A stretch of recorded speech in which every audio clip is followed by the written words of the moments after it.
ako po ay nagkapasalamat po sa Lord sapagkat binisita po tayo ng aking mga pinsan. No? Salamat po sa buhay ninyo na nandito po kayo. At of course, you're very welcome sa una sa gawain ng Panginoon, and then dito po sa bahay po ng inyong lingkod. Okay? So tayo po ay dadako na ngayon sa ating pagbabahagi ng mga salita po ng ating Diyos na buhay. At ang paglilingkod po sa Lord ay mahalaga po sa atin, no? Sapagkat sabi po ni Lord, without me, you can do nothing. Kung wala kayo, kung wala ako sa inyo, wala kayo magagawa. So, dito po ay napakahalaga na ang buhay po ng isang tao kailangan po nakakonect sa Lord. Amen? Bakit? Kasi ang buhay natin galing po sa Panginoon.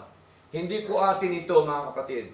No? Anytime, pwede po yan kunin ni Lord, pwede yan i-disconnect ng ating Panginoon, pwede po yan kunin ng ating Panginoon Diyos sapagkat siya po ang nagbigay po sa atin. And then, of course, lahat po nasa buhay po natin, mga biyaya po yan ni Lord na pinagkaloob po sa atin. Amen po? Tayong lahat po ay katiwala lamang. Okay? Wala ho tayong madadala dyan kahit ano, once na tayo po ay pumaroon na po, no, sa ating Panginoon. Kasi yan po, mga material na bagay lang po yan. Ang pinakamahalaga, yung ating pong spiritual na buhay sa harapan po ng ating Panginoong Diyos na buhay. Kasi lahat po tayo, meron pong spiritual na buhay. Amen po? Kaya tayo nakapagsalita, nakadinig, nakakilos, dahil po, ang buhay po natin na ito ay buhay, ang spiritual dito po sa loob po natin. Nandito po yung ating kaluluwa, nandito po yung ating espiritu. Okay?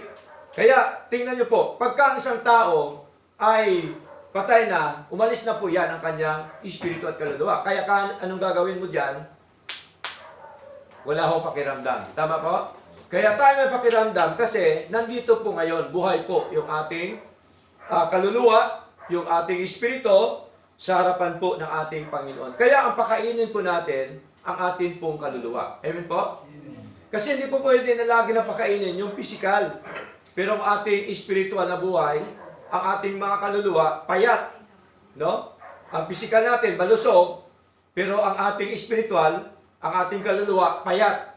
Sa mga salita po ng Diyos. Kasi ang salita ng Diyos, ito po ang pagkain ng ating mga kaluluwa. Amen po? Ito po yun ang pagkain. Kaya importante po yung Diyos sa buhay po natin, mga minamahal. Okay? So, dito po tayo nga sa part 3 na ating pinag-aralan. Kasi part 1, part 2, itong part 3, panghuli na po ito sa ating series po na pag-aral na building up the inner man. Ano po ibig sabihin? Patatagin, palakasin ang panloob na tao. Yung panloob, ito po yung ating espiritu, right? Yung panloob, ito po yung ating kaluluwa. Ito po yung panlabas. Okay? Kaya itong pisikal na katawan, pagka tayo po ay wala ng buhay, babalik po yan sa labok. Amen po? Kasi galing po tayo sa labok na ginawa po ng ating Panginoon. Si Lord po ang nagbigay ng hininga sa atin. Tandaan po natin yung mga pinaka. Kaya ho, madalas ko po sinasabi na napakalaki po yung ating utang na loob sa Lord. Totoo po ba yan? May utang na loob ba tayo sa Lord? Yes! Tingnan niyo po yung hininga mo ngayon. Kung bibili ka ng oxygen, magkano oxygen isang tangke? Napakamahal. Tama po? Nung maliit ka, pinanganak ka, naka-oxygen ka na, ilang milyon-milyones, bilyon ang babayaran mo sa oxygen para ka lang makahinga. Pero tingnan niyo po kung gaano kabuti ang Diyos. Walang bayad. Tama? Walang bayad ang hininga, walang bayad ang buhay natin, ginawa ng Diyos, binigay ni Lord sa atin.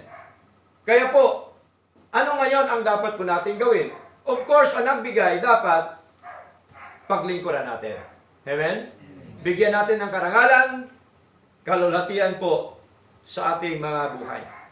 Now, number 1, sa 4 na bagay na nais ko pong ipakita sa inyo, kung bakit kailangan na magpakatatag tayo sa atin pong buhay espiritual, sapagkat tandaan po natin, pagka hindi tayo matatag, ay may tendency po na tayo ay babagsak sa paglilingkod. Amen? Kaya ho, may mga paraan, may mga gagawin tayo para tayo tumatag sa pananampalataya, matatag sa paglilingkod, matatag sa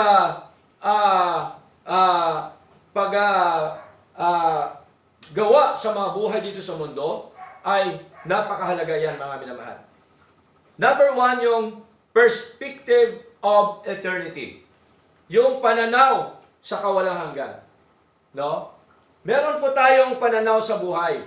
Hindi lamang po dapat sa lupa, maging po dapat pananaw natin sa mga buhay o sa buhay espiritual na kung saan po ay nakabatay sa sinasabi po ng ating Panginoon. Ang kawalang hanggan ay tumutukoy sa walang simula at walang katapusan. Kay Lord po yun, mga kapatid. Yung mga bagay na espiritual. Isang realidad na lampas sa oras at hangganan ng tao.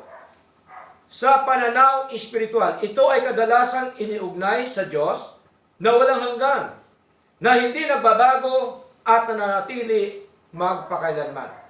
Alam po ba ang Diyos hindi ho nagbabago? Amen? Ang tao nagbabago, pero ang Diyos ay hindi nagbabago. Ganun pa rin po siya. Mapagmahal pa rin ang Diyos.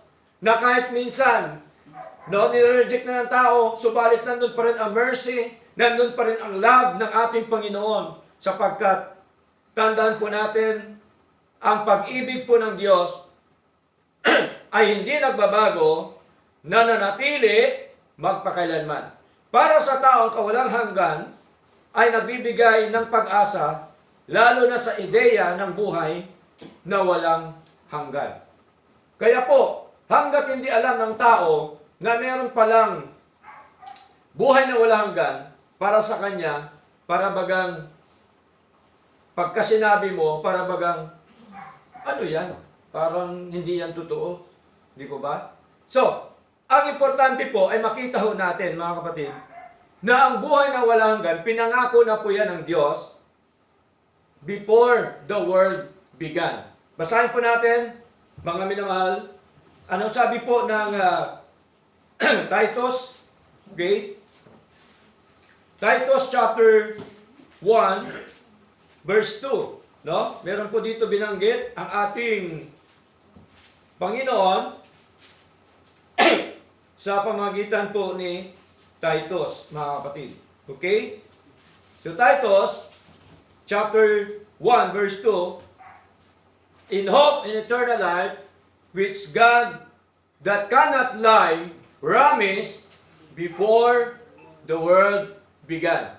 So meron pong pag-asa ng buhay na walang hanggan na pinangako po ng Diyos na ang Diyos ay hindi nagsisinungaling. Si Lord po ba hindi nagsisinungaling? Yes. Pero ang tao nagsisinungaling.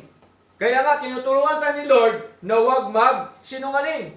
Hindi po porke tao tayo lang ay magsinungaling na. Hindi po. Tinuturo ni Lord na hindi tayo magsinungaling. Dapat sa Lord, ang totoo ay totoo, ang mali ay mali. Yung tama ay tama, ang mali ay mali. Hindi po pwede na maging tama ang mali sa harapan ng Diyos. Hindi po pwede magiging mali ang tama sa harapan po ng ating Panginoon. Kaya ho mahalaga, mga kapatid, na ang sabi pa po dito, pinapaalala nito na ang buhay natin sa mundo ay pansamantala lamang. Totoo po ba buhay natin? Kaya ang buhay natin walang eternal. Tama? Si Lord lang po ang eternal. Yung buhay natin pansamantala lang dito sa mundo. Sabi pa nga ni Lord, katulad po ng isang usok, yung buhay natin. Sandali lang makita, maya-maya, wala na. Okay? So ano ba po sabi dito, mga kapatid? No? Kaya mahalaga ang pamumuhay na may pananampalataya, katwiran at layuning nakatuon sa walang hanggang kahulugan. Na kung saan po ay dapat ang isang Kristiyano merong paninindigan. Tama? Kasi pag wala kang paninindigan, may tendency na maakit ka. Tama po? May tendency na mapariwara ka, madamay ka sa mga ginagawa ng mga tao po ngayon. Okay? So, ang totoong Kristiyano, meron po yung separation. No? Dapat hiwalay siya doon sa mga makamundong ginagawa dito po sa mundo na atin pong ginagalawan. Kasi yan po talaga ay aral po yan ng Diyos eh. Hindi po natin pwedeng hindi ipangaral po yan. Amen po? Kasi kung ano po yung sinasabi ng banal na kasulatan, ipangaral po natin. Sabi pa nga ni Lord, rebuke eh. Di po ba? Para pagalingin ang kanilang pananampalataya. Hindi yung i-rebuke mo para ikaw ang magaling. Hindi yung ganon. Hindi mo para i-rebuke para sabihan mo na ikaw ang may kapangyarihan. Hindi yung. Kaya mo siya ni-rebuke para, sinabihan mo siya para mapagaling ang kanyang pananampalataya sa ating Panginoon. Okay? Now, the stomach is temporary. Okay? Ang tiyan daw ay temporary ito. Diba? Ang gusto ng tiyan natin, pagka nagutom tayo, kumakain, tama po? Okay? Pero pagka ating kaluluwa kaya nagugutom sa salita ng Diyos, kumakain din po kaya? Diba? Dapat kasama din yon. Kakain din dapat yon. Anong kinakain? Salita ng Diyos.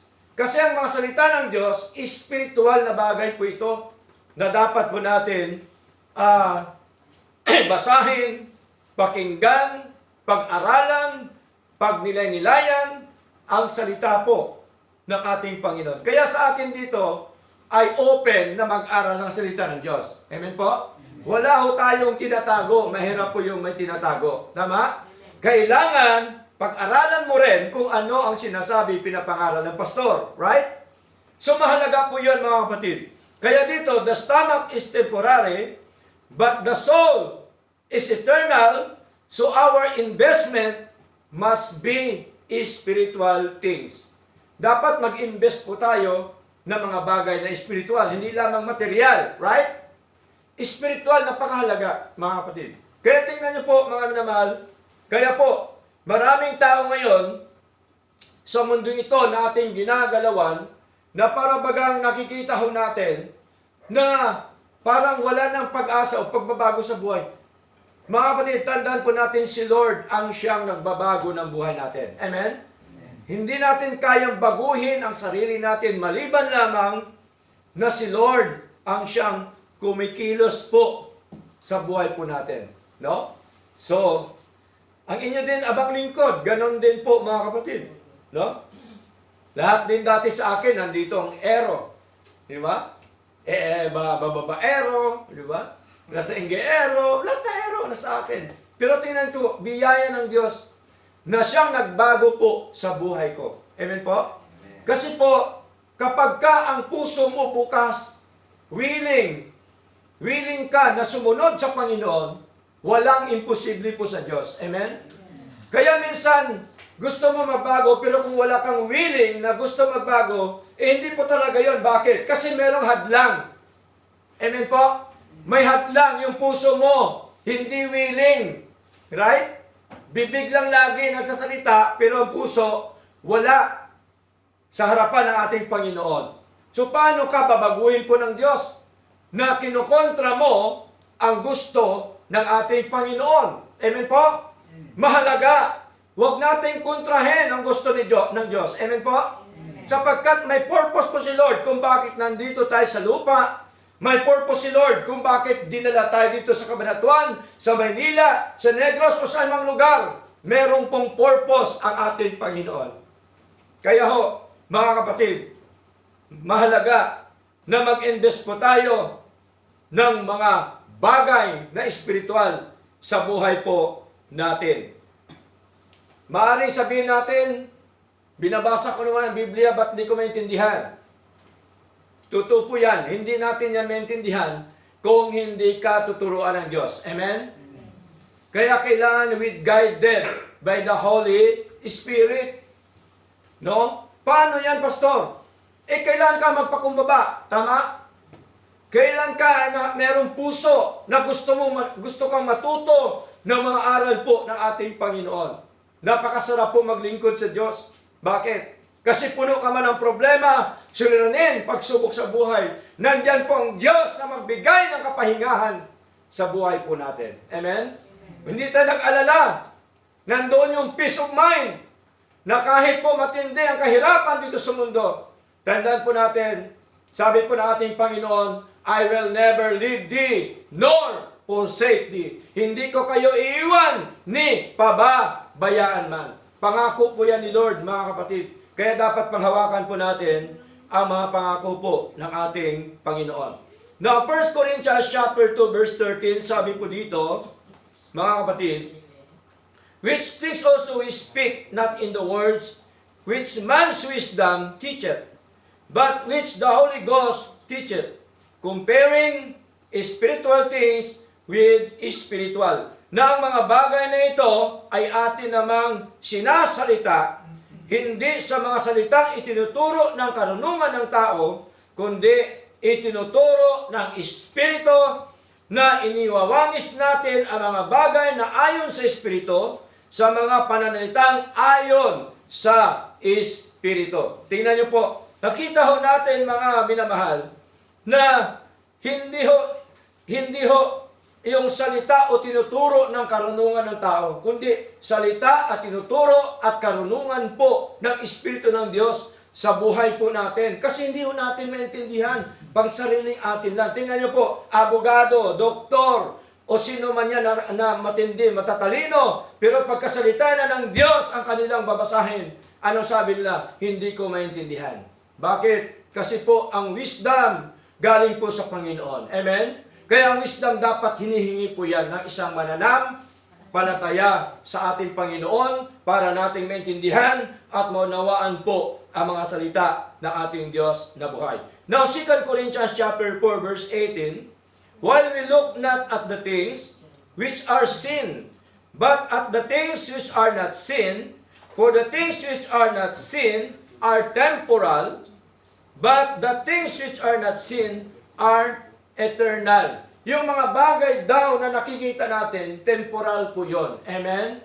Temporal, buhay natin, temporal, trabaho natin, negosyo natin, lahat po yan, buhay natin dito sa mundo, temporal po yan, lahat ng mga bagay na nakikita. Ngunit ang mga bagay na hindi nakikita, yun po yung eternal, in heaven, tama? Doon po sa Lord, mga kapatid. At mahalaga, ito pong connection natin mula sa Diyos, papunta sa Kanyang mga salita, dapat konektado po yan. Kasi hindi po pwede na naniniwala ka lang sa Diyos and yet hindi ka naniniwala sa Kanyang mga salita. Tama? Bakit po? Kasi salita po ito ng Diyos. Galing sa Kanya ito. Binuo po ito ng Panginoon na ginamit po niya yung mga propeta at apostol, mga hari, mga kapatid, para mabuo ang salita ng Diyos. At ito po'y para sa atin. Para malaman natin kung ano ang ginawa ng Diyos tungkol sa ating kaligtasan at buhay na walang hanggan, para alam natin kung paano tayo mamuhay na matuwid, na maayos, sumunod sa ating Panginoon. Yun po ang purpose talaga ng mga salita ng ating Panginoong Diyos. Na bagamat po sabihin natin, galing yan sa tao, yes, alangan naman hayop ang magsulat nito. Amen po? Bakit tao? Kasi ang tao special na ginawa po ng Diyos. Amen? Special tayo.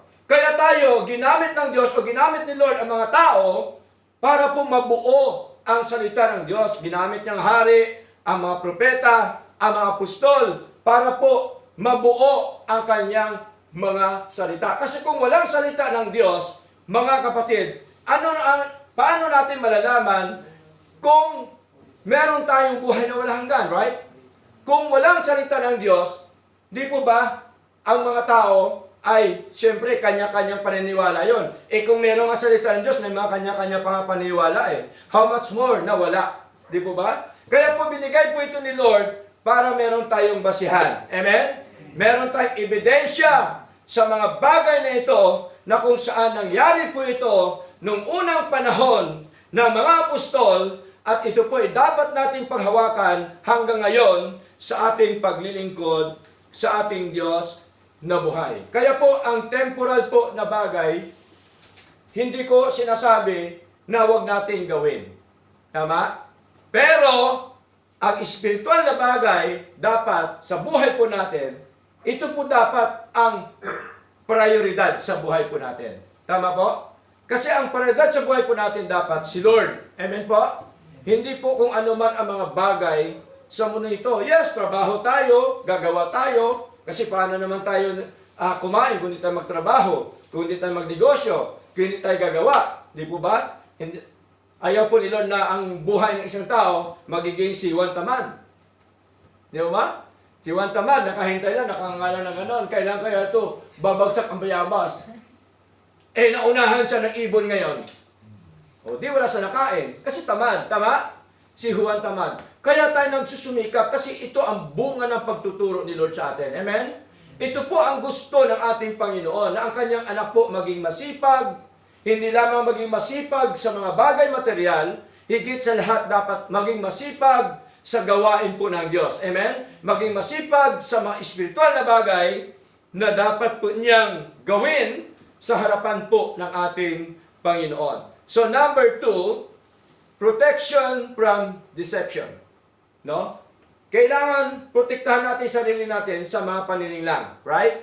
Sa mga panininlang sa mundo ito na ating ginagalawan. Okay? Alam na po natin sa mundo ito, napakaraming scammer. Totoo po ba yan? Maraming mga halang-ekang bituka. Kailangan ay paglabanan natin yon. Kailangan na kung saan po ay atin pong proteksyonan ang ating pananampalataya sa mundong ito na atin pong ginagalawan. Hindi lamang po mga scammer kung saan-saan. Marami nga yung scammer, mga reliyon. Right? Marami po ngayon mga reliyon, mga scammer. Okay? Ginagamit ng salita ng Diyos, pero ang motibo, pera, pakinabang sa buhay po nila. Kaya tingnan niyo po, maraming pastor ngayon, maraming mga manggagawa ng Diyos, na pagka walang suporta, ayaw na mag-pastor. Wala naman suporta dyan. Di ba? Wala naman pera dyan. Anong gagawin ko dyan? Paano mabuhay, pastor, yung pamilya ko kung wala akong allowance o wala akong suporta? Yun po, mga kaisipan ng mga pastor, kawalang tiwala sa Diyos. Tama? Bakit? Yung Diyos natin, mayaman. Amen? Siya pong may-ari ng lahat na bagay. Buhay mo nga, siya may-ari eh. Trabaho mo, siya may-ari. Lahat yan, siya may-ari. Okay? Kaya malinaw pong sabi po ng ating kapatid na Pablo, doon po sa Philippians chapter 4, verse 19, ang sabi, but God shall supply all your needs. Si Lord po ang mag-supply. Hindi o si Lord magbigay ng luho, kundi susuplayan ka. Amen? Susuplayan ka ng pangailangan mo. Hindi luho ang ibibigay ni Lord sa atin. Amen po? Napakaraming tao ngayon na luho kahit wala ng pera, kung ano-anong ginagawa hanggang sa mabaon na, hanggang sa mapahamak na ang buhay dito sa mundo. Tama po? Kaya hanggang sa doon na lang naglalakad doon sa kalsada, sinisipa ang bato na wala nang pakialam sa mundo. Bakit? Puno na ng stress. Puno na ng hirap sa buhay. Bakit po? Ayaw maglingkod sa Diyos. Tama? Ayaw sumunod sa Panginoon. Sino bang dapat maging master mo? Master of none? Di ba? Dapat si Lord ang magiging master natin. Tama? Siya ang amo natin. Siya ang boss natin. Dapat pinakaunang boss sa buhay po natin. Okay? Di po ba? Kaya po, yung pagsamba, mahalaga po yan mga kapatid. At ang tunay na pagsamba ay utos ng Diyos, hindi yung gusto lang ng tao. Tama? Ang tunay na pagsamba, gusto dapat ng Diyos na ating sundin. Amen po? Yun pong tunay na pagsamba. Kaya pagsamba, hindi yan dahil sa marami. Ay, marami dyan, yun ang totoo. Ay, kaunti dyan. Hindi yan totoo kasi konti, hindi lumalago. Hindi ho. Sabi ni Lord, 2 or 3 are gathered together in my name. Sabi ni Lord, am I them in the midst? I am in the midst of them. Tingnan niyo po. 2 o 3 nakakatipon. Si Lord, nasa kanilang kalagitnaan.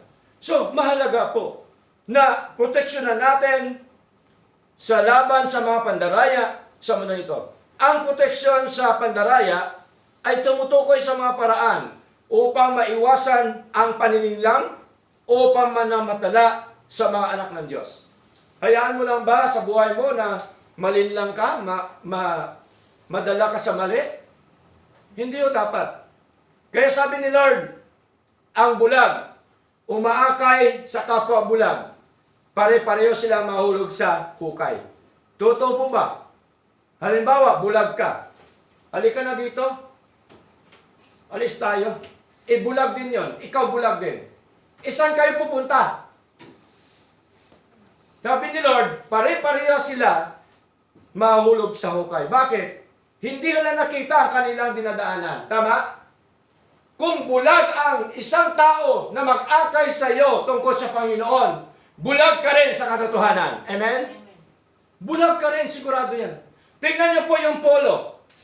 Pagka pinalagyan ng butones, sa umpisa pag mali, pagdating ba sa baba, mali? Yes, hindi yan tatama. Mali ng umpisa eh. Pero kung tamang umpisa, papuntang dulo, tama po yan. Hindi yan magkakamali. Sigurado yan. Kaya mahalaga, proteksyonan po natin ang mga pandaraya ng mundong ito. Kabilang dito ang pagiging mapanuri sa mga itinuturo. Hindi agad maniwala sa sinasabi hanggat hindi napatunayan ng salita ng Diyos. Kasi ang basihan natin, salita ng Diyos. Ang prinsipyo ng Diyos mahalaga. Hindi prinsipyo ng tao. Amen? Napaka-importante po mga kapatid. Ano pa po sabi dito? At kilalanin muna ang pagkatao kung ano ang tunay na buhay. Hindi porke nangangaral, totoo na. Alamin mo ang isang nangangaral. Baka mamaya pagdating ng gabi, doon na sa beer house. Tama? Doon na sa casino. Doon na sa kabit. Alamin mo. Right? Hindi masamang ikaw maging agent. Tama? Suriin mo, alamin mo ang isang mangangaral. Hindi porke nangangaral, dala-dala ang Biblia, dala-dala yung pangalan ng Diyos. Kapatid, maraming mga scammer na dala-dala ang salita ng Diyos. Amen? Pero ang motibo, pera o kapakinabangan. Di ba? So, sa totoong paglilingkod, hindi dapat ang maging motibo. Amen? Ang totoong paglilingkod po, meron ka man o wala, tuloy ang gawain ng Diyos. Right? Bakit? God will provide. Siya ang mayamang Diyos. Ang biyaya ng Diyos, hindi naubos. Right? Ang biyaya ng Diyos, hindi natutuyo. Hindi nawawala. Siya po may-ari ng lahat ng mga bagay sa mundo ito. Kaya nakakalungkot, maraming tao na parabagang inuuna pa nila ang mga bagay kaysa sa ating Panginoon. Yung mga tao na yan, walang tiwala sa Diyos. Amen po? Kasi kung ikaw may tiwala sa Diyos, unahin mo si Lord. Amen po? Si Lord ang mag-provide. Siya ang magbigay. Tapos sabi mo, nanampalataya ka kay Lord. Sabi mo, naniniwala ka sa Diyos. Ano nga yung inuuna mo? Gawain po ba ng Diyos? O yung gusto mo? Diba? Dapat gawain ng Diyos, si Lord ang unahin. Tama? Ang gawain po ba ng Diyos? Utos ng Diyos. Pagsamba po ba? Utos ng Diyos? Yes. Lahat yan, ang ginagawa natin na maglingkod sa Lord, utos po yan ng ating Panginoon. Gusto po yan ng ating Panginoon. Kalooban po yan ng Diyos. Kaya dito, sa gawain po dito, hindi ko po ito kalooban na nandito ako. Amen po? Kalooban ng Diyos kung bakit ako nilagay dito. Diro mo, ang layo-layo. Visayas, Mindanao, nakarating sa Luzon. Di ba? Bakit dinala ka? Kasi may purpose si Lord. Amen? May purpose si Lord sa buhay po natin. Tandaan po natin yung mga minamahal. At ang buhay po, kapag ka sa Panginoon, may kasama po yan pagtitiyaga, pagtitiis. Kasama po yan yung long suffering. Kaya nga long mahaba. Di ba? Pero ang haba na yan may hangganan. Amen? May hangganan po yan. Bibigyan ka rin ni Lord ng katiwasayan. Amen po?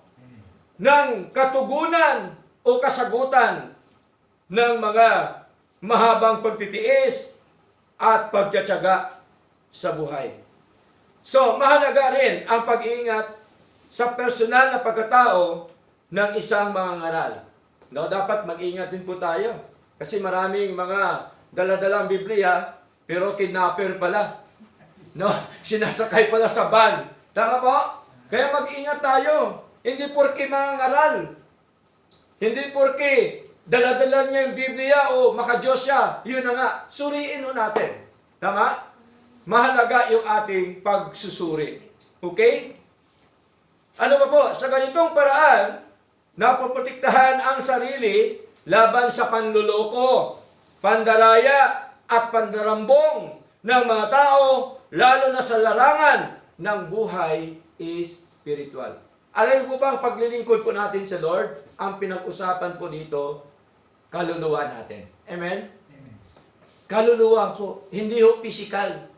Ito ang ating kaluluwa, ang pinag-usapan po dito, mga kapatid. Kaya ho mahalaga yung aral po ng Panginoon. Ang spiritual na buhay na dapat po natin pasiglahin, palakasin sa atin pong paglilingkod sa Lord. Colossians chapter 2 verse 8. Pinapag-ingat po tayo ni Lord. Ano sabi? Beware lest any man spoil you through philosophy and vain deceit, after the tradition of men, after the rudiments of the world, and not after Christ. Kayo'y magsipag-ingat, baka sa inyo'y may bumihag sa pamamagitan ng kanyang pilosopiya. Maraming taong pilo ngayon. Pilosopo. Diba? Oh. Eh, paano yan? Paano ako maniniwala dyan? Wala naman taong mula sa patay, bumalik. Dapat sabihan ako, di ba? Mga pilosopo yun Tama po? Okay? So, dito, pinapag-ingat tayo, kayo'y magsipag-ingat, baka sa inyo may bumihag sa pamamagitan ng kanyang pilosopiya at walang kabuluhang pagdaraya, ayon sa salit-sabing ng mga tao, ayon sa pasimulang aral ng sanlibutan, at di ayon kay Kristo. Yung kapilosopuhan pala, at ang mga paninilang, mga kapatid, at hindi lamang po yun, yung mga pasimulang aral ng sanlibutan, hindi pala yan aral ni Kristo. Kaninong aral yan? Aral ng tao. Tama? Iba yung aral ni Kristo kaysa aral ng tao. Amen po? Ang aral ng Diyos, bumabatay sa salita ng Diyos. Nababatay sa salita ng Diyos. Ang aral ng tao, puro salita lang yan. Walang basihan. Tama? Tayo meron basihan. Anong basihan natin? Salita po ng ating Panginoon. Kaya po, sa ating buhay na ito, dapat po natin makita, lalong-lalo na po, noong itong week na ito, di po ba? May mga nagpapapako sa krus, di ba? May nagpipitensya, may pinapalo. Tama po? Ano pang ginagawa ng marami? Yung mga tradisyon na ginagawa nila. Okay? So, alam niyo po ba, isang insulto po yan sa Lord. Bakit? Ginawa na po yan ni Lord, ba't mo pa gagawin? Tama po? Isang insulto po yan. Kasi ginawa na po ni Lord. Sabi ni Lord sa krus, sa Kalbaryo, it is finished. Pero tingnan niyo po, kung nakikita niyo po ang mga pangyayari na ginagawa ng mga tao ngayon, nakita niyo po ba, paimbabaw lang? Paimbabaw lang ba ang ginagawa nila? Yes, paimbabaw lang. Bakit? Pagkatapos nun, balik na naman sa bisyo. Tama? Paimbabaw. Hindi totoo. Hindi tunay. Di mo ba? Kasi po, tamang sabi ni Lord, ngayon pala mga ginagawa nila, hindi yan ayon kay Kristo. Kundi iyon po ay ayon sa sinasabi ng mga tao na kanilang pinaniniwalaan. Tingnan niyo po, sino hong importante? Ang Diyos o tao? Di ba ang Diyos? Ba't naniniwala sa tao? Kahit gaano pa siya kayaman, kahit gaano pa siya kahit hari man siya ng buong mundo, Kung mali ang kanyang katuruan, sundin mo ba? Kapatid, ang katotohanan dapat huwag ipagpalit ng kahit anumang mga bagay sa mundo. Amen po? Kasi katotohanan na po yan eh. Hindi ho yan kayang palitan ng kahit anuman sa mundo. Kasi katotohanan po yan ni Lord. Yung aral na yan mula pa sa ating Panginoon hanggang ngayon. Tuloy-tuloy po yan. Kaya ang aral po ng Diyos, hindi ho nagbabago. Amen? Binabago lang ng tao yung aral po ng Panginoon. Nandyan na yan. Para bagang pagkain niya, nasa mesa na, kakainin mo na lang. Huwag mo nang lutuin. Tama? Kasi salita ng Diyos yan eh. Okay? At kaluluwa ang pinag-usapan mo dito.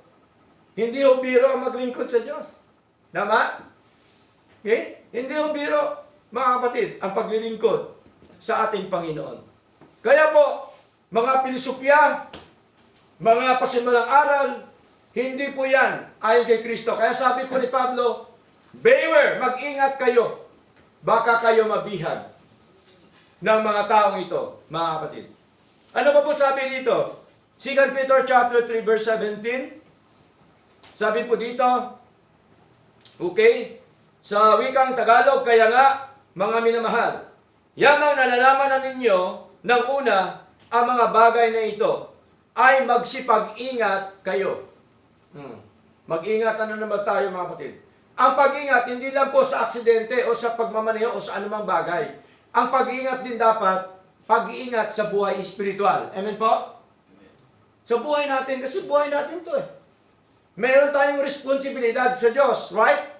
Lahat tayo may responsibilidad sa ating Panginoon. Hindi lamang pastor, mga kapatid. Ano pa po? Baka kayo'y mga ligaw. Baka kung mga ligaw kayo sa pamamagitan ng kamalian ng masama. Kaya mahirap pong maligaw. Di ba? Minsan akala natin tama, pero bandang dulo pala ay mali. Dahil na emotion ka lang. Tama po? Dahil naramdaman mo lang, ay ito na. Hindi o. Ang tunay na paglilingkod, hindi o sa naramdaman. Hindi sa emosyon. Ang tunay na paglilingkod, dahil sa katotohanan ng salita ng Diyos na sinasabi ng Panginoon sa buhay po natin. Amen po? Yun po ang pinaka-importante. Kaya, gusto ni Lord na tayo lumago. Datapwat, magsilago kayo sa biyaya at pagkakilala sa ating Panginoon at tagapagligtas na si Jesucristo. Sumakanya nawa ang kalatian ngayon at magpakailanman siya nawa. So malinaw po na dapat tayong lumago. Mahirap ang bata, matanda ng edad, bata pa rin. Kailangan lumago. Ang ating buhay spiritual, kailangan lumago. Maging mature. Na hindi ko kailangan ng gatas lang, kundi pagkain na matigas. Right? Kailangan ng meat. Okay? Kaya ang pagkain physical, may mga iba't ibang vitamins yan na papasok dapat para lumakas ang katawan. Tama? Sa spiritual po natin, kailangan natin pakainin ng salita po ng Diyos. Para maging matatag, maging masigla tayo, at lumago tayo sa paglilingkod sa Lord, para hindi tayo madaya ng sinuman at alam natin ang katotohanan ng mga aral po ng Diyos. Okay? Our soul, fed with sound doctrine, won't be carried away by false gospels or worldly enticements. So marami po kasi, no? Mga worldly na pamumuhay at kasamaang mga ginagawa ng mga tao ngayon sa mundo. Kaya ho, mahalaga na tayo po ay patuloy na lumago po, mga kapatid. Now, ano pa po?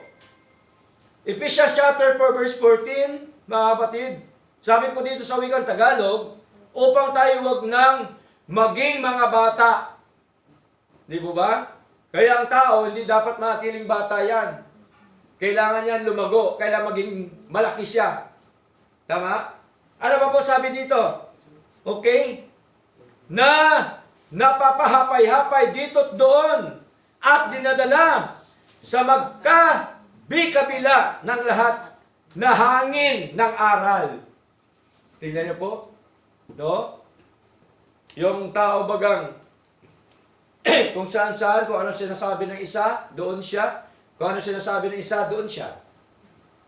Pag ganun-ganun lang siya, wala siyang sariling paninindigan sa salita ng Diyos. Amen? Dapat may sarili tayo paninindigan ng salita ng Diyos. Okay? Pag sinabi na, halimbawa, meron tayong kaibigan, meron tayong barkada, meron tayong mahal sa buhay, pumunta sa atin. Di ba? Oh. Ngayon, dahil nga may paninindigan ka na bawal yung ganito at ganyan kasi ayaw po ng Diyos. Dapat ganon ang Kristiyano. Amen?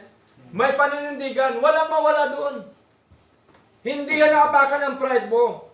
Hindi ka napakan noon, kundi yan ay panindigan mo yan sa Lord. Amen? Sa iyong pananampalataya sa ating Panginoon. Kasi kung wala kang panindigan, matangay ka. Tama? Madala ka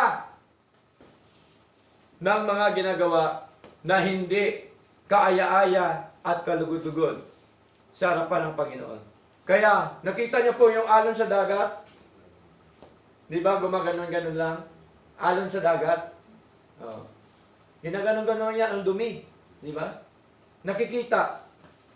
No, ganon din. Sabi po ng ating Panginoon, hangin ng aral. Sa pamagitan ng mga daya ng mga tao. Kasi may daya po talaga ang mga tao.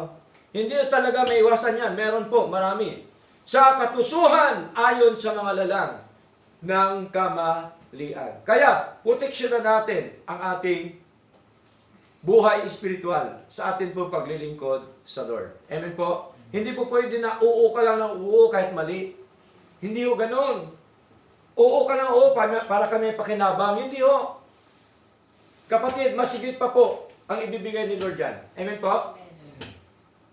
May-ari po. Makapangyari ng Diyos. Magtiwala lang tayo sa Kanya. Hindi ho nagkukulang ang Panginoon. Amen po? Kailan tayo kinulang? Hindi ho. O, tingnan niyo po mga kapatid. Itong church ito, wala naman supporter na Amerikano. Pero biyaya ng Diyos, binigyan ni Lord. Tama? Kasi po nakita ng Diyos na tapat yung ating paglilingkod. Amen? Hindi ho pakinabang, hindi pera-pera. Dito ho, walang pera-pera mga kapatid. Tama ba? Dito ho, wala hong hindi ka tinututukan. Hindi ka sinasabihan na magbigay ka. Kasi ang totoong pagbibigay, kusang loob sa Lord. Amen? Kusang loob, mga kapatid. Sa iyo yon, sa sarili mo yan, sa Panginoon. Di po ba? Hindi ho dapat pursigihin ang tao. Kaya dito, hindi ho pinupursige. Kaya walang nakatutok. Okay? Kasi po, ang tunay at totoong paglilingkod, hindi po dahil sa mga material na bagay. Amen? Hindi dahil sa pera. Ang totoo at tunay na paglilingkod ay ang tunay na mabigyan ng karangalan, kalahatian, yung Diyos na atin pong pinaglilingkuran. Kaya that is the number 2, mga kapatid, protection from deception. Kaya proteksyonan natin ang ating mga sarili, hindi lamang physical, higit sa lahat, yung ating spiritual. Now, number 3, preparation for service. Paghanda para sa paglilingkod sa Panginoon. Kaya dapat, bago pong pagsambahin, handa natin sarili natin. Tama po? Napakaganda, merong paghanda sa buhay. Tama? Kaya pinaghanda niyo na ba ang inyong paglilibingan? Di ba? Maraming takot diyan. Di ba? Pinaghandaan niya lahat. Pinaghandaan pag-asawa, pinaghandaan ang pagkakaroon ng pamilya, pinaghandaan pagka nagkaroon ng anak. Lahat po yan pinaghahandaan. Kasi delikado pagka hindi ka handa. Right? Delikado pagka hindi ka handa. Magkaroon ng problema kung walang paghanda. Di ba? Kaya, salamat sa Lord dahil nakahanda na po tayo. Diba? Ano man mangyari sa buhay natin, nakahanda na yan kay Lord. Right? So, importante po mga kapatid, yung preparation. Maging sa ating paglilingkod, dapat may paghanda. Paghanda para sa paglilingkod ay ang proseso ng pag-ayos ng sarili sa isip, sa puso at gawa. Kaya dapat hindi lamang isip, hindi lamang puso, hindi lamang salita, kundi may kasamang gawa. Yung paglilingkod po sa ating Panginoon. Upang maging handang maglingkod ng tapat at epektibo sa gawain ng Diyos. Espiritual na paghanda, panalangin. Nanalangin ba tayo araw-araw? Dapat mag-pray tayo sa Lord. Amen po? Kasi kapag ka nagpe-pray tayo, ibig sabihin, gumagana ang ating koneksyon sa Panginoon. Tama? Tayo merong komunikasyon sa ating Panginoon. Sa pagitan ng ating prayer, tayo ang nangungusap sa Lord. Tama po? Di ba? Tayo nagsasabi, Lord, nawa iligtas niyo po kami, ang buong pamilya. Pero sa pamagitan po ng pagbabasa, sino nangungusap sa ating puso? Si Lord. Bakit? Salita po niya yan eh. Tama? Di ba transparent, vice versa? Tama po? Very transparent po yun. May komunikasyon. May connection sa Panginoon. Okay? Hayaan mo sila. Ito, pala panalangin to. Okay lang. Di ba? Kahit tuyahin tayo, kahit sabihin tayo na, ano ba naman yan, puro panalangin, okay lang yan. Kasi yun talaga utos ni Lord eh. Tama? Dapat tayo may paninindigan. Tama po? Huwag natin ikahiya ang Diyos. Amen? Huwag natin ikahiya ang kanyang mga salita. Once na ikahiya mo salita ng Diyos, kinakahiya mo na rin yung ating Panginoon. Amen? Mahalaga po yan, mga kapatid. Kaya po dapat tayo ay magpatuloy po na pananalangin, pagbabasa ng salita ng Diyos, pagsasaliksik sa aral ng Diyos, at pagtitiwala sa mga salita ng Diyos. Ano pa? Pagpapakumbaba. Diba? Marami ngayon anak ng Diyos bumabagsak because of pride. Amen po? Because of pride, mga kapatid. Kapag ka ikaw ay napakataas, sigurado po ibabagsak ka ni Lord. Tama? Kapag ka ikaw naman ay napakababa, itinataas ka ng ating Panginoon. Kung sa Bisaya pa, hambog. Hindi dapat tayo maging hambog. Tama po? Okay? Hindi dapat tayo maging mayabang. Okay? Ano po sa Ilonggong mayabang? Hindi pa maging tikalon. Di ba? Wala yan sa Lord. Dapat di ka tikalon. Okay lang na tuloy-tuloy ka lang sa paglingkod. O naman, mga blessing Lord sa iyo, hindi naman kailangan ipagsabi yun eh. Tama? Kasi, kailangan mapagpakumbaba tayo. Ano man ang kalagayan sa buhay natin. Tayo man po'y pinagpala ng Diyos. Dapat ang paa pa rin natin nasa lupa. Amen? Hindi nakaangat ka lang sa buhay kung saan ka na nagtitikal-tikal. Di ba? Kung saan ka naghambog-hambog. Nasaan na yung kayabangan, di ba? Hindi kailangan ipagyabang ang blessing ni Lord. Tama? Kasi blessing po yun ni Lord, pinakatiwala lang po yan ng Diyos sa iyo. Okay? Hindi naman yan atin eh. Binigay lang yan ng Diyos sa atin, mga kapatid. Kaya mahalaga yung ating pagpapakumbaba, pag-ibig, no? At pagsunod. No? Hindi lamang po pag-ibig, magbigay ka na ng pera o ano man. Maraming klaseng aspeto ng pag-ibig, right? Kapag ka ang isang kapatid, ang isang tao, masiran mo ng salita ng Diyos, pag-ibig po yan, tama? Para hindi siya mapariwara dito sa mundo na kanyang ginagalawan. Mahirap po kasi mapariwara ang isang tao, tama? Mahirap po, mga kapatid. Mahirap mapariwara sa buhay na ito. Okay? Ano ba po, mga minamahal? Hindi lamang pong pag-ibig, pagsunod, no? Sapagkat ito po'y pag-aasa ng kakayanan, pag-aaral at pagsasanay para magamit ang mga kaloob ng Diyos ng tama. Hindi po ba? Sa buhay natin na ito, walang katapusan ang pag-aaral. Totoo po ba yun? Bakit? Pag nagtrabaho ka, kailangan mo matutunan isang bagay. Tama? Pinag-aaralan ba? Yes. Pag-aaralan mo. Diba? Lahat po yan. Bakit si Jovic natuto. Pinag-aralan niya magmaneho. Tama? Pinag-aralan lahat. Mga kapatid.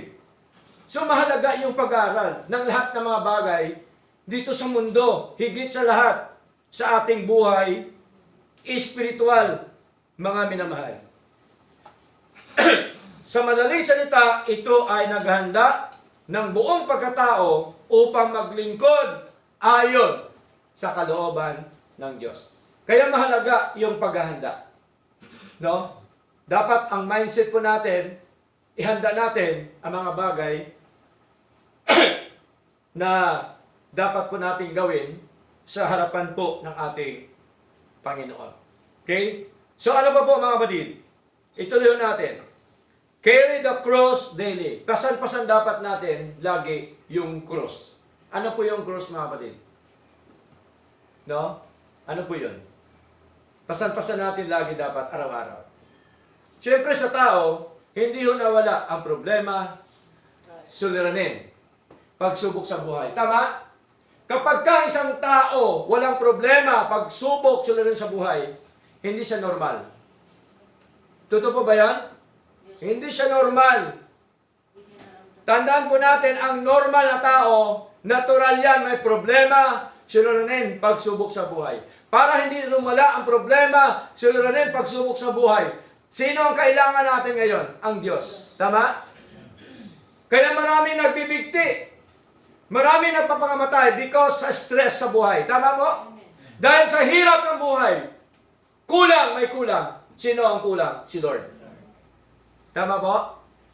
Kulang ang buhay ng isang tao pag walang Diyos. Amen po? Kasi dapat tayong lahat nakakonekta talaga sa ating Panginoon, mga minamahal. Ang mga mananampalataya, tayang napalusog o inalalayan ay nilagyan o inihanda upang patibayin ang iba at epektibong maglingkod. Kaya po pinapangaral ang salita ng Diyos para patibayin ang mga mananampalataya. Tama? Patibayin ang kanilang paniniwala sa Diyos, patibayin ang kanilang buhay espiritual para ho hindi sila mawala sa daan po ng ating Panginoon. Kaya po, ano sabi dito si 2 Timothy chapter 2 verse 15? Sabi po ni Paul, study to show thyself approved unto God, a workman that needeth not to be ashamed, rightly dividing the word of truth. Tingnan niyo po, mga kapatid, study to show thyself. Hindi mo mag-aral ka sa Bible school, kundi mag-aral ka sa loob ng church. Amen? Church po ang pinag-usapan dito eh. Hindi naman yung Bible school. Di ba? Mas mahalaga ang salita ng Diyos kaysa pinag-aralan ng circular. Tama? Importante po yan. Salita po ng Diyos. Tingnan niyo po. Pagka ikaw ay equipped sa salita ng Diyos, yung mga bagay na mga pag-aaral na circular, madali na lang sa iyon. Kasi po, ang nagtuturo sa atin, ang Diyos. Tama? Ang nagbibigay sa atin ng kaalaman, katalinuhan, walang iba kundi ang ating Panginoon. Panghuli, number 4, partaking and fellowship. Pakikisalamuha sa mga mananampalataya. Mahalaga po yun. Kasi hindi po pwede, ang kasama mo lagi, hindi mananampalataya. Example, madalas ko po sinasabi. Kapag ka sa isang bahay, lagi mo kasama, mabisyo na nigarilyo, ikaw walang bisyo, pag lagi mo siyang kasama, may tendency ba na mahata ka?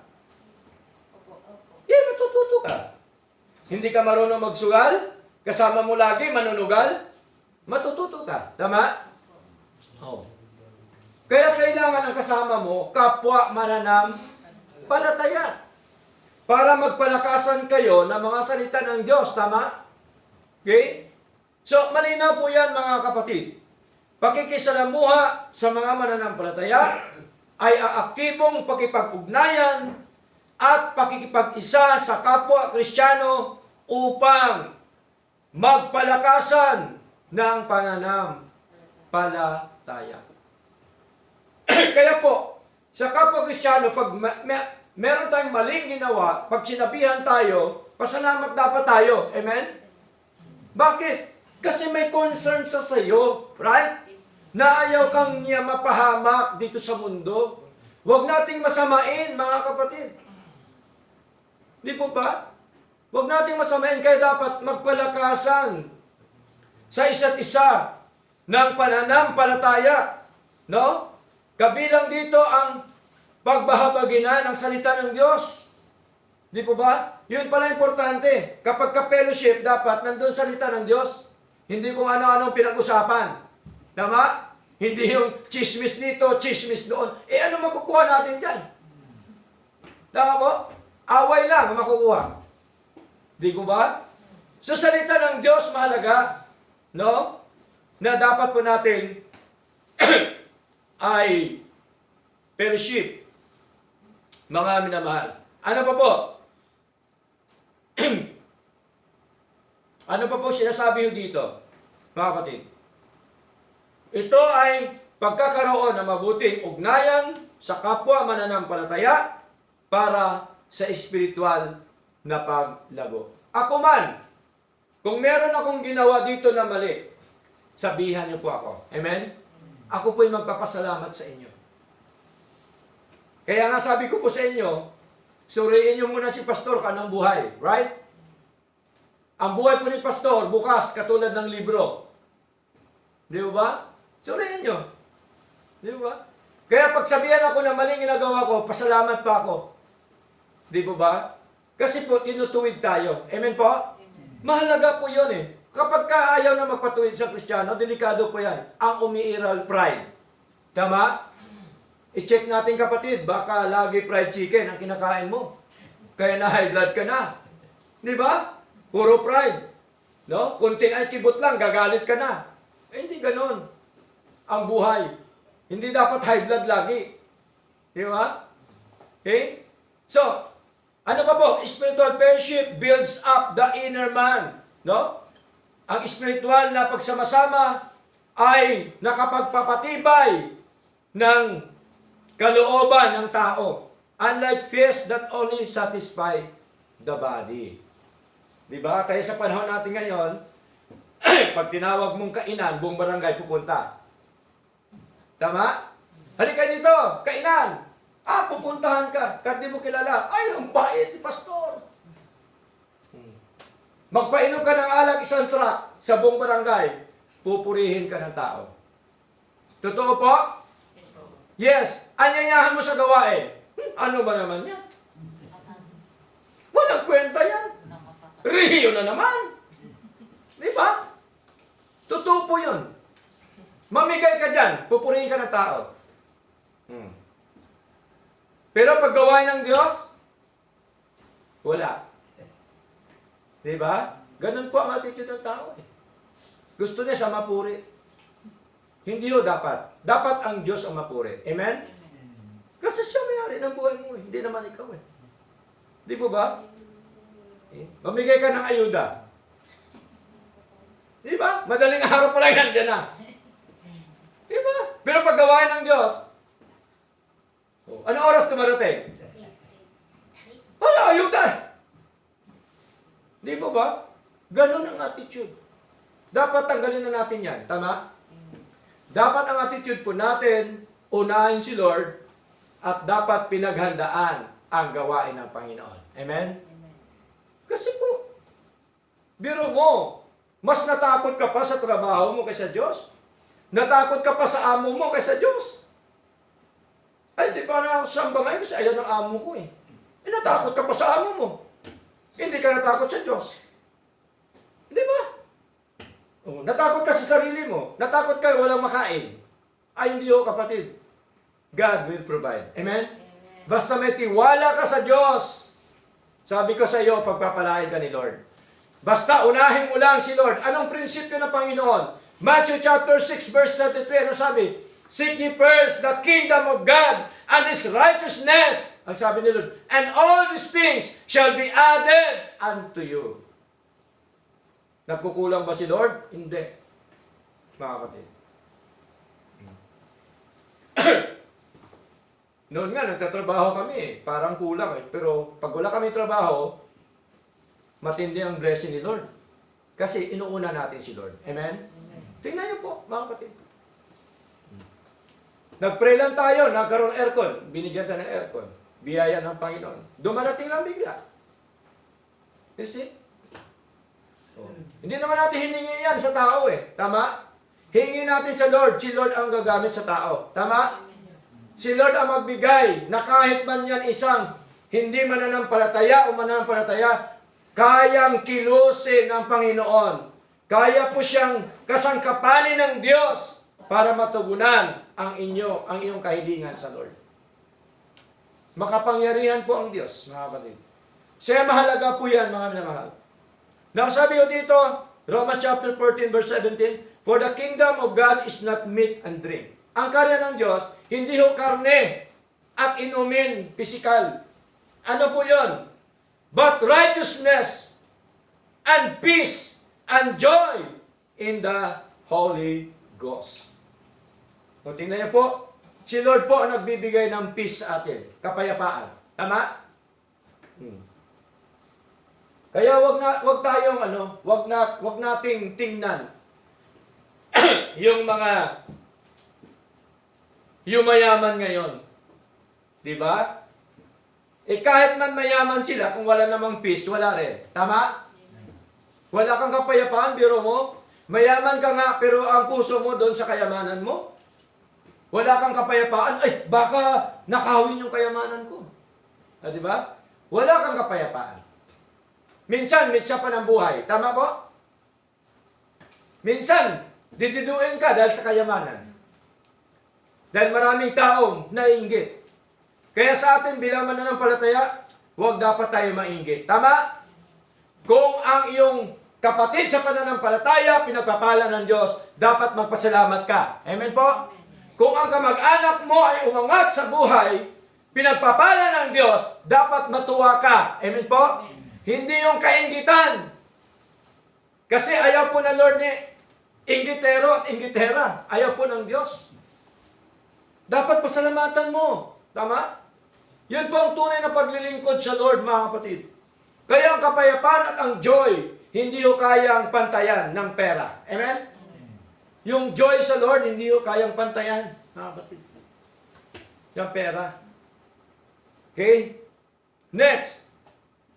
Jude chapter 1, verse 20. Sabi dito, but ye beloved, building up yourselves in your most holy faith, praying in the Holy Ghost. Ngunit kayo, mga minamahal, papagtibayin ninyo ang inyong sarili sa inyong pananampalataya. Kaya dapat ang pananampalataya ng isang Kristiyano maging matibay. May paninindigan sa harapan ng ating Panginoon. Okay? So, mahalaga po na sa ating paglilingkod na ito, bago tayo dumako sa ating conclusion, mga kapatid, para tumibay ang ating pananampalataya sa Lord, meron tayong gagawin. Amen po? Para maging matatag, maging masigla tayo, at ang ating buhay spiritual ay mabigyan ng importansya sa ating pong mga buhay. Conclusion na po tayo. Food for the body perishes, but food for the soul lasts forever. Okay? Mahalaga yung pagkain ng ating kaluluwa sa ating paglilingkod na ito. Okay? Ano pa? Many churches feed people's stomachs. No? With programs and socials but starve them of sound doctrine. Marami po mga simbahan po ngayon, okay, na pinapakain nila mga tao. Di ba? Merong ganon? No? Libre lahat. Basta marami. No? Kailangan maraming tao. Gagastusan nila yan. Okay? Gagastusan nila, pakainin po nila yan. Okay? Pero bago kumain, anong gagawin nila? Pipicture. Tama mo? Tapos isubmit sa Amerika. O ito ang aming miyembro ngayon, dami. Suporta. Di ba? Ganun pong ginagawa ng marami ngayon. Pa-feeding program, pakain. Tulong sila. tulong sila. Pero hindi nyo alam, ginagamit kayo. Tama? Marami na yan magagamit. Hindi lamang magagamit, kundi manggagansyo pa. No? Ginagawa na networking ang simbahan para makarami. Para tuloy-tuloy ang pera. Ang totoong paglilingkod, hindi ganon. Di ba ba? Hindi ka ng totoong paglilingkod. We need money, but we don't love the money. Amen? Huwag nating ibigin ang pera. Sapagkat pagka inibig mo ang pera, ugat po yan ang lahat ng kasamaan. Ugat po yan eh. Pag inibig mo, yes, kailangan natin ng pera. Paano ito mabuhay kung walang pera? Pero, huwag nating ibigin ang pera. Pagka inibig mo na ang pera, diyan na magkaroon ng problema ang buhay mo. Amen po? Diyan na po magkaroon ng problema. Kasi dapat ibigin ang Diyos para magkaroon ng blessing. Amen po? Kaya po, ang paglilingkod po, hindi tayo naglingkod dahil sa blessing. Naglilingkod tayo sa Diyos para bigyan tayo ng blessing ni Lord. Tama? Iba kasi blessing agad eh. Hintayin mo. May katakdaan po si Lord yan. Amen? Kaya iba hindi makapaghintay kung ano-ano na lang gagawin para makapera. Hindi po. Okay? Si Lord naman yan ang mag-provide. Si Lord po ang magbigay. Okay? So, ganun po, napaka-importante po mga kapatid. Kaya mahalaga yung sound doctrine. Yung doktrina po ni Lord. Being a believers of Jesus Christ, we know our nourishment is found in the Scriptures. Where God reveals the truth for this present age. Si Lord po ang nagre-reveal ng kanyang katotohanan. Si Lord po ang nagpapahayag ng kanyang katotohanan. Feed your soul with grace, truth, daily, for the stomach is temporary, but the soul is eternal. Purihin po Panginoon, nawa, pinagpala po tayo ng mga salita po ng Diyos, at sa Kanya po ang lahat ng karangalan at kalulatian